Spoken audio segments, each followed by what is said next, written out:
bonjour. Bonjour, Rina. Les nouvelles ne sont pas très bonnes, la politique ça fait plutôt délétère et maintenant les affaires c'est plutôt compliqué. Une décision de mise en consommation des marchandises en transit pour l'interland au Bénin, décision qui fait beaucoup de bruit.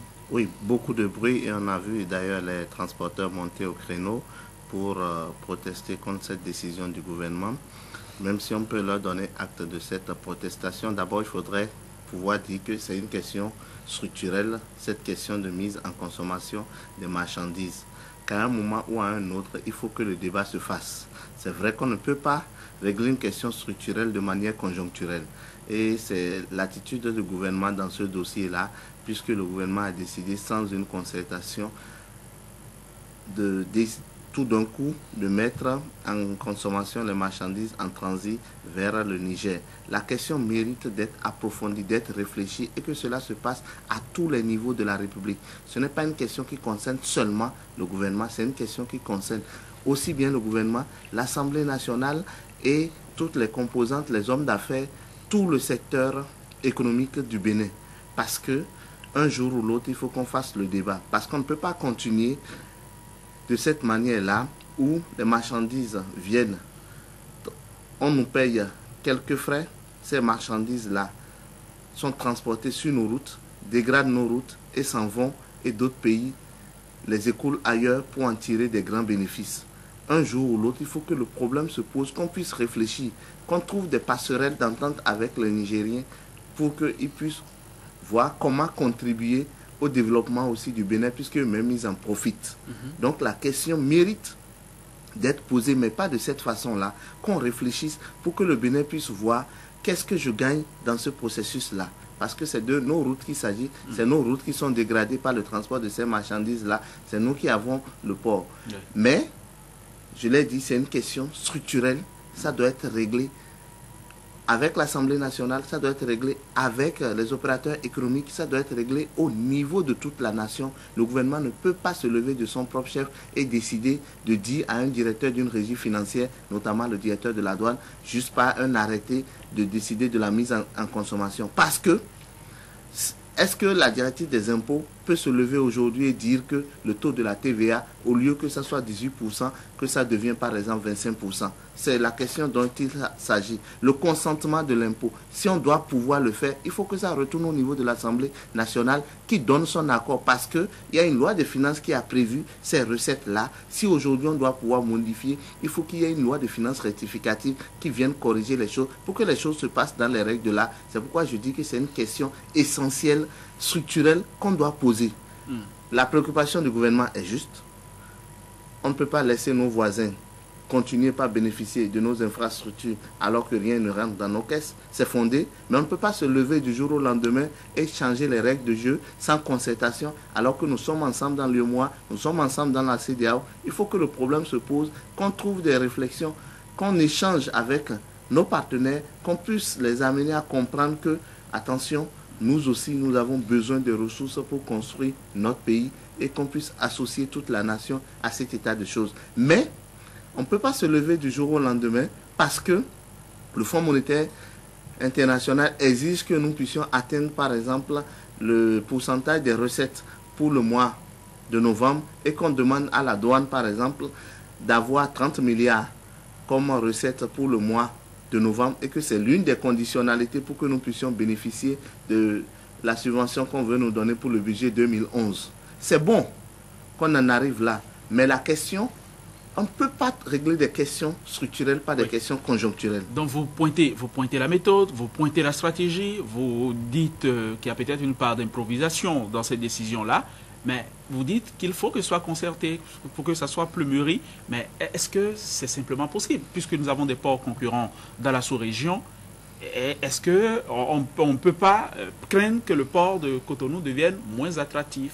Non. Si nous allons dans ce sens-là. Attention, oui. Ce n'est pas parce que nous voulons que notre port soit attractif que nous allons faire venir des marchandises, qu'au finish, on gagne quelque chose au port et qu'on perde sur nos routes. La question doit être envisagée d'ensemble. C'est pourquoi je dis que c'est une question nationale qui doit impliquer tous les secteurs concernés. Que chacun puisse voir ce qu'il gagne dans le système et ce qu'il perd quoi. Donc un partenariat gagnant-gagnant avec le Niger, par exemple. que les Nigériens trouvent leur compte, que les Béninois trouvent leur compte. Mais on ne peut pas se lever du jour au lendemain, changer les règles de jeu. Ce n'est pas une bonne chose en matière économique. Ce n'est pas bon. Parce que, de quoi il s'agit? Le gouvernement est devant une difficulté où le Fonds monétaire exige que nous puissions respecter nos prévisions de recettes pour le mois de novembre. Et que c'est la seule condition pour qu'on puisse venir en appui pour bénéficier des milliards de subventions pour l'année prochaine. Premièrement, il est possible au gouvernement d'expliquer au Fonds monétaire international que, d'abord, nos prévisions ne sont peut-être fantaisistes. Parce que lorsqu'on parlait des milliards en termes de budget, 1000 milliards et autres, beaucoup disaient que nous ne pouvons pas réaliser cela. Est-ce que les prévisions ne sont pas fantaisistes d'un côté et que nous sommes aujourd'hui liés par cette fantaisie que nous avons voulu faire? Ça, c'est dans un premier temps.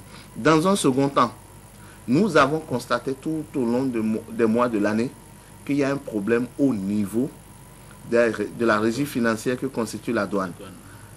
Pourquoi ces problèmes-là se posent? On n'a pas cherché à régler ces problèmes-là et on veut coûte que coûte avoir le résultat du mois de novembre. Si nous avons le résultat du mois de novembre et nos partenaires acceptaient de nous donner cette subvention, dès décembre, dès janvier, les mêmes problèmes vont se reposer. Il vaut mieux qu'on cherche à régler les problèmes de façon structurelle. Aujourd'hui, c'est clair que la gestion administrative a failli au niveau de la douane, où les mutations sont faites à la tête du client, et ce qui fait que les gens considèrent leurs postes comme des postes de rentier, et au lieu qu'ils travaillent pour la douane. Pour la douane et pour la République, pour la les République, de l'État. C'est maintenant le contraire. Les gens sont peut-être redevables à ceux qui les ont envoyés à ces différents postes de responsabilité. Il faut qu'on puisse poser ces problèmes-là, qu'on puisse chercher à trouver des voies et moyens pour régler cet état de choses. Il faudrait que les affectations à la douane cessent d'être des questions politiques pour que l'administration de la douane, si on lui fait confiance, s'en occupe, bien sûr en accord avec le ministre des Finances, comme c'était le cas il y a quelques années. Mais lorsque c'est devenu une question où des conseils techniques du chef de l'État, où tout un groupe se met dedans et le fait de cette façon-là, vous voyez, les gens considèrent leurs postes comme des postes de rentier et c'est l'économie qui perd. Et donc, il faut régler cette question-là de façon structurelle au lieu de chercher à régler de façon conjoncturelle. Sinon, les mêmes causes produiront les mêmes effets.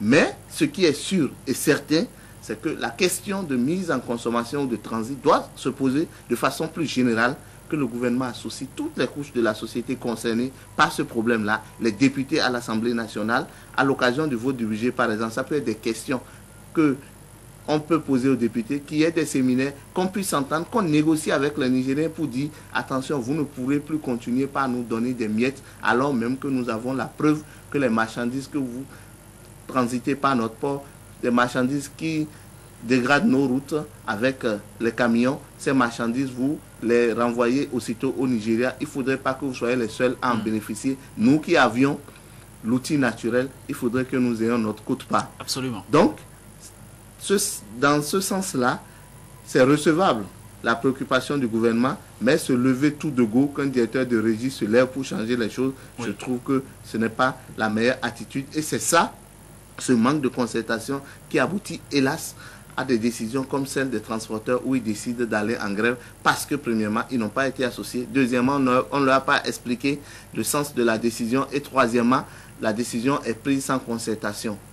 S'il y avait eu large concertation, que les gens avaient eu des préavis, que tout le monde était sensibilisé sur la préoccupation. Elle est bien fondée. Elle est bien fondée. Tout le monde va pouvoir y adhérer. Mais ne pas le faire et se lever de façon impromptue et décider de la chose, cela ne va pas passer. Et le gouvernement sera obligé, malgré lui, de pouvoir revenir sur la question ou alors de pouvoir trouver des voies et moyens de pouvoir amender la décision sous la forme telle qu'elle a été prise. Parce qu'en matière économique, il y a quand même des règles. Il y a les règles communautaires qui nous unissent avec nos voisins. Il faudrait que, si on veut les changer, ce soit à la suite des discussions, qu'on puisse donner des délais, mais qu'on ne se lève pas du jour au lendemain pour changer les règles de jeu en cours de jeu. Voilà, c'était donc votre cri de cœur, un peu coup de gueule aussi. Ce matin, nous avons parlé de cette décision de mise en consommation de marchandises en partance pour le Niger. Marie Gomina, merci. Merci, bonne journée On à se vous. retrouve demain. Merci. Merci infiniment. Nous allons passer à autre chose à présent, aux commentaires de Sulpice Oscar Baguidi, qui ont réveillé en sursaut la classe politique somnambule, la classe politique qui